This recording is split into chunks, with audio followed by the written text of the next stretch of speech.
একদিন এই মোটা পালন সবজির টিন থেকে সবজি বের করে সেটার মধ্যে গাঁজা ভরে দেয়। এরপর সেগুলোকে নিয়ে পপাইকে খেতে দেয়। যা খাওয়ার পর পপাই নিজেকে বাহুবলীর বাপের মতো শক্তিশালী মনে করতে শুরু করে।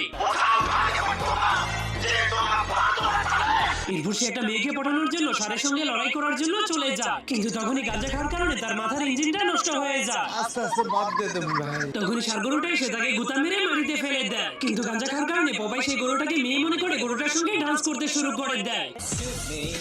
क्या रे मेरा दिल तेरे पे फिदा रे एक्सक्यूज मी हाँ बोल ना।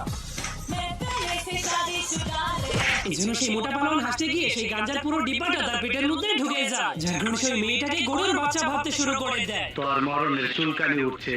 এই জন্য সেই মেয়েটাকে গরু মনে করে তার বাচ্চার উপরে গরুর মতো সিল মেরে দিতে শুরু করে।